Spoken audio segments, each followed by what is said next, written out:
Hey everyone, and I learned a new word yesterday. The word is tokusatsu. So, tokusatsu means special photography, and it also refers to an entire genre of films in Japan which focus very heavily on practical effects. So, everything from having actors in costumes playing monsters or superheroes, and a lot of miniature work and stop motion and animatronics and using puppets and like all of that stuff. And the reason why this is important is because all of the kaiju movies fall under the category of tokusatsu. So everything from Godzilla to Gamera and Mothra, and also a lot of the Japanese superhero shows like you have Ultraman, you have Kamen Rider, you have Super Sentai. So all of this stuff falls under the genre, and it is a really popular genre, which also explains a lot because like watching the older movies, it's sort of understandable, like why they have an actor in a costume and not CGI, because you didn't have the technology back in the 60s or 70s. But then I've been watching stuff like Ultraman Z from 2000, from 2019, and even in that, you have, actors in costumes playing monsters and stuff. And given the fact that now that I know that it is a genre in and of itself, it kind of makes more sense, because that is what the audience expects, like it is a very popular genre. So the expectation is that, like there will be miniature work and there will be like actors in costumes and, stuff like that, and not like a heavy reliance on computer generated imagery. It's not like Japan can't do that, because there are like Japanese films which have like fantastic VFX. But yeah, the tokusatsu category is specifically about having practical effects. So the reason for bringing it up is because today I'm going to review like two tokusatsu movies. So I'm going to review Return of Godzilla from 1984 and Gamera, Guardian of the Universe. I was going to say Guardian of the Galaxy, but Gamera, Guardian of the Universe from 1995. So let's start with Return of Godzilla. So Return of Godzilla is the 16th film in the Godzilla franchise and the first of 7 movies in the Heisei series. So the Godzilla franchise is like a total of 33 films, and it's broken up into like 4 categories. So you have the Showa series, which is from 54 to 75, which has 15 movies. And then you have the Heisei series, which is from like 84 to 95. And then you have like films after that. I think there's like Millennium, and there's one more that I don't remember. I don't recall the name of that one. So what had happened was that the final film in the Showa series, which is from 1975, called Terror of Mechagodzilla, it sadly has the misfortune of being the least grossing Godzilla movie ever made. And that pretty much put the franchise into hibernation. But of course, it's a Godzilla franchise. So Toho spent the next 10 years trying to figure out a way to bring it back. Okay, so they tried everything from trying to do like a colored remake of the original Godzilla, and they also tried to do like 2 sort of team ups with Hollywood studios. That didn't work out. And eventually, a fan group which was made up of almost like 10,000 fans, calling themselves the Godzilla Resurrection Committee, wrote a letter to Toho demanding like a Japanese Godzilla movie. So that sort of got the ball rolling. Okay. So Toho brought back the original producer of the series, who's credited as the series creator, a man by the name of Tomoyuki Tanaka. So Tomoyuki Tanaka came back, and he wanted to take Godzilla sort of back to its more serious roots than making him sort of heroic, which is what had happened during the 70s. And he had also watched a lot of like a few of the American science fiction movies like The Thing and Invasion of the Body Snatchers. And he was like, okay, like audience doesn't want, like audience is okay with having more serious science fiction stuff and not like silly sci-fi. So they're like, okay, we can take Godzilla back to being like a pure monster and not be like a hero. So all of those things combined, he brought in a new writer. They scavenged some of the parts from some of the older scripts that had been written during like the 10-year period. So none of the older creative team came back. So Ishiro Honda who was the director of the first Godzilla movie and a lot of the Godzilla movies during the Showa period, was assisting Akira Kurosawa at that point in time, so he didn't come back. Eiji Tsuburaya, who was the original VFX director, had sadly passed away. Also, the music composer of the original films by that time had become a professor at the Tokyo University. So he was teaching music there, so he didn't have time. So the movie was eventually directed by Koji Hashimoto, and the VFX was done by Teruyushi Nakano, who was an assistant under Eiji Tsuburaya in the Showa series. So he was kind of well versed with what had to be done. So with all of those things, they finally sort of got the movie up and running. So the plot of the movie is, it sort of begins in a very similar way to the original Godzilla, which is there is a ship out at sea. A lot of the monster movies end up starting with a ship out at sea. And so this time it's like a fishing vessel, and there are like a whole bunch of people on it. And there's like a young guy who is, we find out is like a college student who part-times on the shipping vessel to make some extra money. And then the ship suddenly starts getting pulled towards an island which has a volcano on it. And the volcano explodes and something comes out of the volcano. Like you see a glimpse of a monster. You don't really see what it is. But of course, the movie is called Return of Godzilla. So, you kind of, you can guess what's happening. Anyways, the scene cuts to like a few days later, and there's a sailboat. And there's a man on the sailboat whom we find out later he's a reporter, and he spots the boat. He spots the fishing vessel. And so he goes on board and manages to rescue like the only survivor, which is the young college student. That scene, sort of without going into details, is actually the only horror scene that I have ever witnessed in a Godzilla movie. Like I've seen about 7 or 8 Godzilla movies so far, but none of them have had anything truly scary. Like this one is very close to like something from like the first Alien movie, and it does it pretty well. So so that scene sort of stands out fairly unique in the rest of amongst the rest of the films. Okay, so then the scene cuts to the college student being in the hospital, and his professor comes to meet him, who is like the third sort of central character. And his professor shows him photographs of Godzilla, which are actually like images from the 1954 movie. So he sees that and recognizes, that's the monster that came out of the volcanoes. And they go like, oh shit, like Godzilla is back. So the government doesn't want anyone to know. So they kind of suppress all news, like, okay, we don't want to panic people, so let's just suppress everything. But of course, it's Godzilla, so he's not going to be suppressed. So what happens is Godzilla ends up running into like a Russian submarine in the ocean.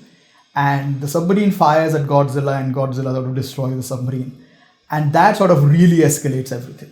So now the rest of the movie is like the Japanese trying to firstly figure out how to stop Godzilla, and then the Russians and the Americans want to sort of nuke Godzilla, because why not, like nuke everything. So you get like all of that stuff combined, and in the meantime you have the professor who is sort of trying to figure out like a weakness in Godzilla so they can sort of exploit it. So that becomes like the majority of the film. The acting is good in general. The professor does a good job. There is a bit of a romance angle between the college student's younger sister and the reporter, but it doesn't sort of work. It's there, but it's fine. The one character that stands out is the actor playing the Prime Minister of Japan. He's an older actor, and he does a good job of being like the elderly statesman who's trying to sort of, make everything okay and trying to placate the Russians and the Americans, and, like, you're not bombing us, that kind of stuff. Okay, but you're not seeing these movies for acting, right? You're seeing these movies for like stomping and city destruction. And it really delivers on that end. So with this one, there are 2 specific scenes. Like there's one where Godzilla sort of attacks a nuclear power plant. So what the movie does is it sort of builds up on the Godzilla mythos, where the professor sort of early on explains that, Godzilla is not just a creature. He's like a walking nuclear reactor, and he feeds on radiation. See, that becomes like an interesting thing because none of the other movies sort of, explain that. Like this one sort of goes into it like, okay, this is what Godzilla is. And then he sort of also says like Godzilla is immortal. I don't know where that comes from, but yeah. So you get that one scene. And then of course you get like the big scene in Tokyo where like Godzilla attacks Tokyo.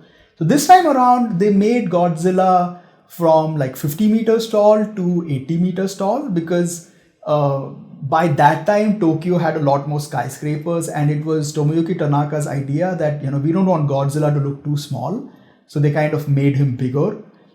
In the current Hollywood films, I think he's somewhere between like 150 to 180 meters. So Godzilla sort of keeps growing, as movies have progressed. And I think as cities became bigger and Godzilla needs to sort of tower over the cities, so Godzilla has also sort of become larger. So along with the suit that they built for the actor to play Godzilla, which is brutal, right? This was like 110 kilos in weight. The actor lost something like 6 kilos of weight while shooting the movie. And he could only perform for like 10 minutes at a time. Along with that, they also built like a 16-foot tall sort of animatronic puppet. So the producer had seen like around the same time like the King Kong movie had come out in America, where they had built like a full-scale King Kong. They built like a 60-foot tall King Kong for that movie. So he was like, we should try and do something like that. So they built like this 16-foot animatronic puppet of Godzilla with like a fairly articulated mouth. So they could do close-ups of it, like for it to have like more emotion and stuff. And they also built like a full-scale foot of Godzilla, which was operated by a crane. So when they wanted to do shots of people sort of running away from Godzilla at ground level, they actually used that foot to to show that it's sort of stomping through the city.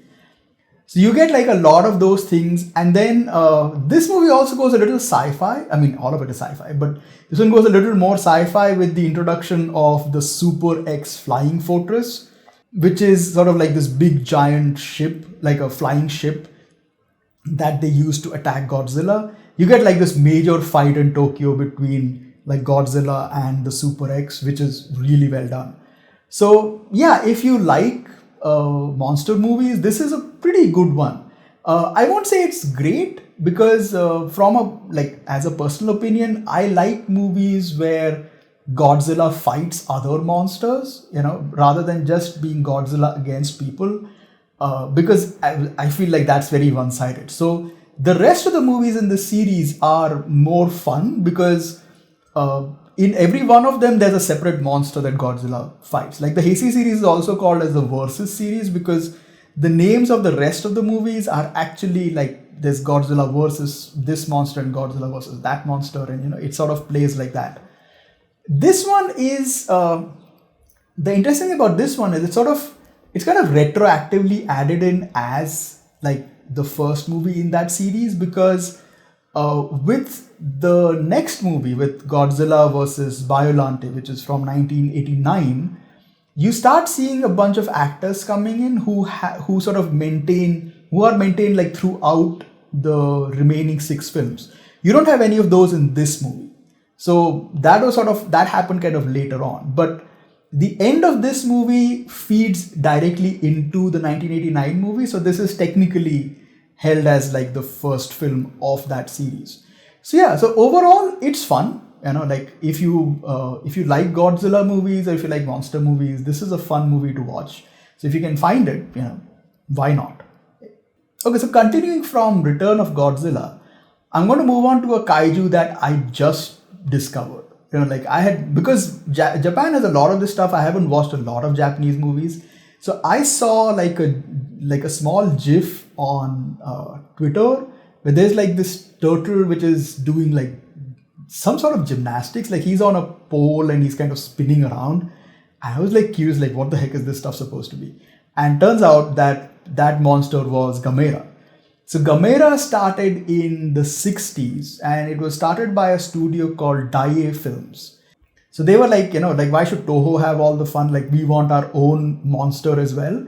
So they ended up creating Gamera. So Gamera is a giant fire-breathing turtle with tusks. Okay, so it's a pretty unique looking thing. Okay, so it's now so it doesn't look anything like a dinosaur or anything. It's like a turtle that walks on two legs. So it's a pretty impressive looking thing. And I haven't seen the original. The original I think is from 1965, which is called Gamera the Giant Monster. So this one is from 1995 called Gamera Guardian of the Universe. The movie is directed by Shusuke Kaneko, and the VFX director is Shinji Higuchi.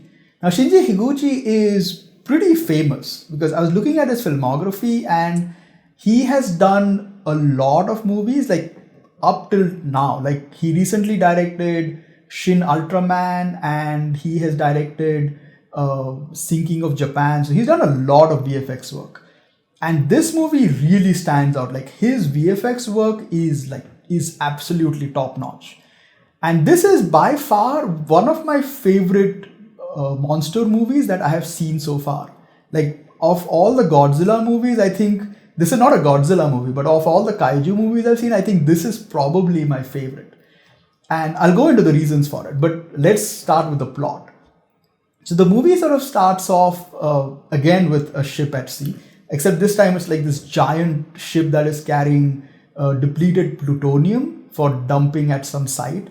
And all of a sudden it sort of runs aground in deep sea. Okay, so they sort of spot like a floating island and it sort of runs into that floating island. Now, luckily there's no damage, but later on they find out that, a lot of ships in that area have been running into the same floating island. So an investigation is launched and one of the naval officers from that ship decides to join the investigation because he wants to find out like what's going on.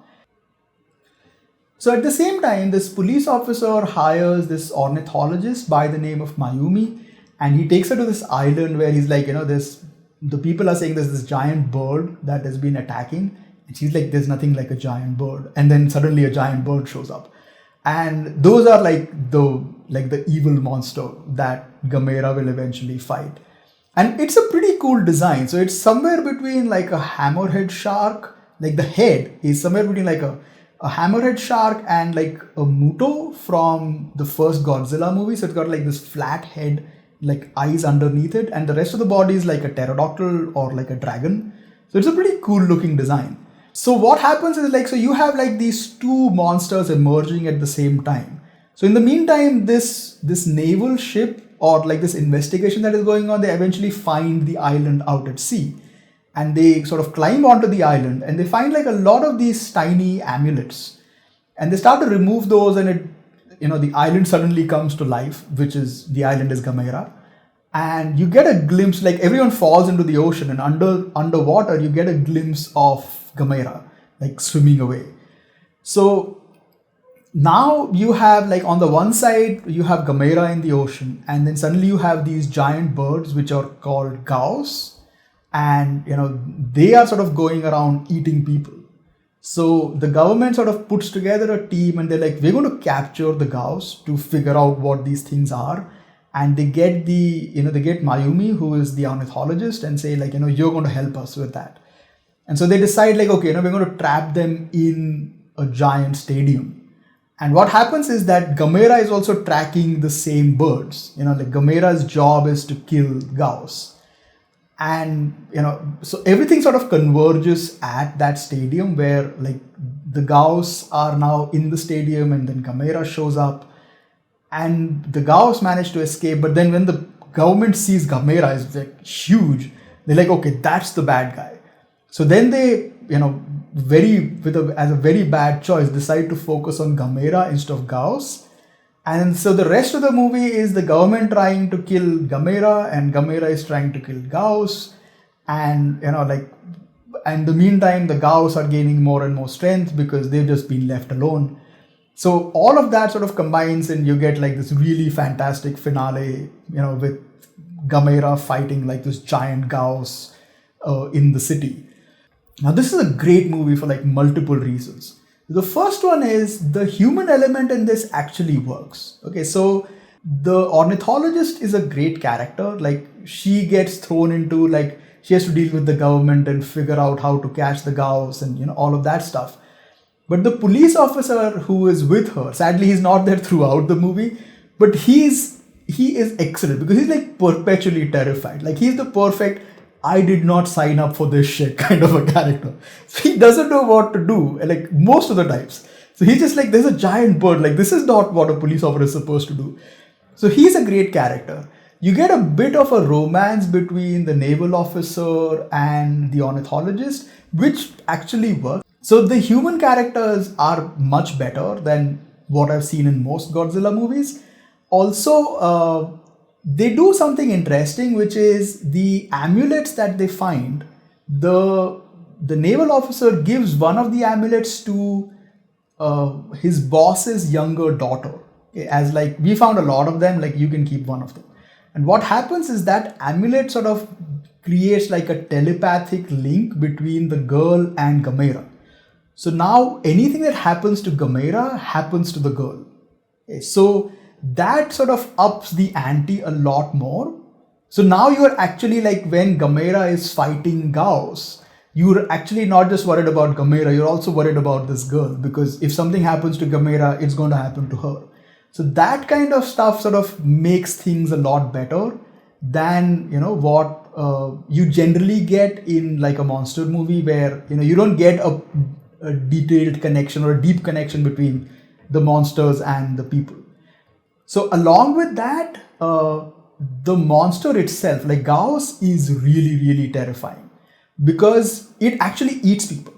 So like in none of the other kaiju movies that I've seen, like I've only seen the Godzilla movies, the monsters attack cities. Like you have Mecha Godzilla attacking a city, and you have Biolante or you have Destroyer attacking cities, but you don't see them actually eat people. The Gauss actually eats people. So when it's attacking Tokyo, it's not attacking it because it wants to attack Tokyo. It's like, oh, buffet.